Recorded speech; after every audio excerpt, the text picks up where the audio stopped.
Over $20 billion has been spent by the present administration in the perennial grapple with crime. During this time, a central facet in this fight has been verbal warning and grand charge administered by the Prime Minister and the men who have sat in the national security hot seat. But just how effective have these strategies been? And really, have they been successful? For the next 2 nights, we examine the government's performance in the fight against crime and the efficacy of the nationwide BUF, or its performance versus old talk.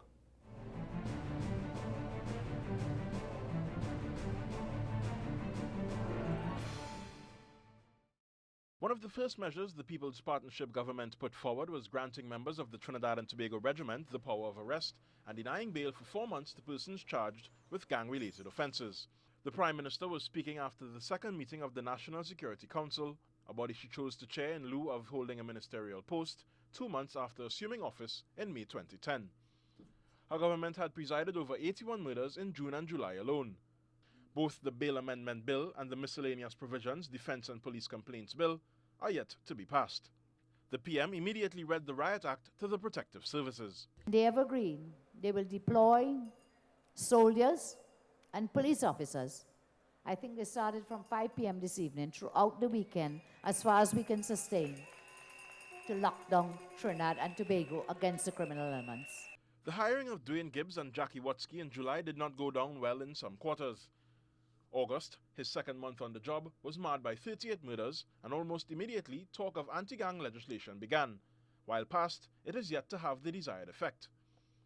In a country that has suffered from a lack of continuity in government, one of the People's Partnership's first strategies was the downsizing of SORT and the use of technology to get an upper hand on the criminal element. This decision is necessary to facilitate the much-needed restructuring and the reorganization of SORT to ensure a more coordinated approach to the gathering of criminal intelligence and the proper training of members of the protective services.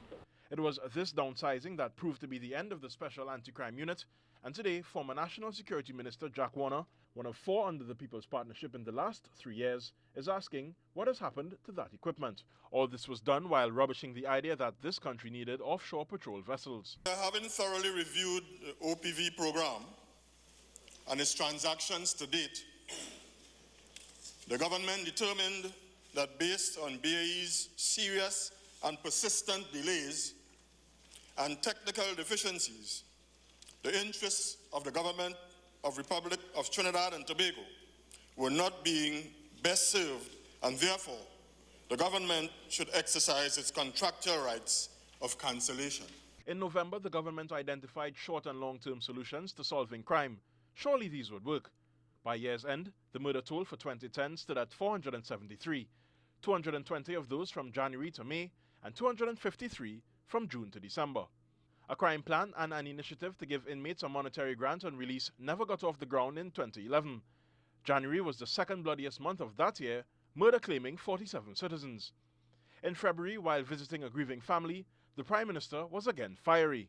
We will do whatever we can. This has strengthened my resolve that we need to use more drastic measures in the fight against the criminals. So I will convene the National Security Council. I will meet with President Maxwell Richards tomorrow. There are certain ideas in my mind and in that of the government in terms of the way forward to deal with crime in Trinidad and Tobago, in our land. Her words did not move the intended demographic, however. February, 24 murders. March, 34. April, 27. May, 33. June, 29. July, 49. In August, shooters continued to rule. The murder toll climbed to 267. The Prime Minister countered. It has been agreed that government impose a limited state of emergency in hotspots across the country. The SOE was initially scheduled to last 15 days. Instead, it ended on November 7, 2011.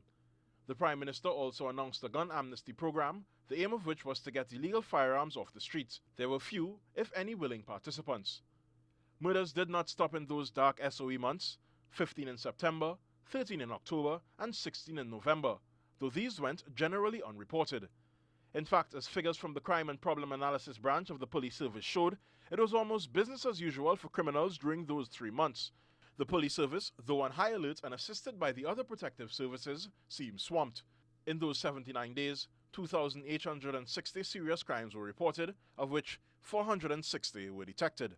For the period between August 21st and December 5th, the country recorded 55 murders. Only 10 were solved. In December, there were a further 33 murders, double the number reached in each of the SOE months. Still, the widely unpopular measure was hailed as a success by the government.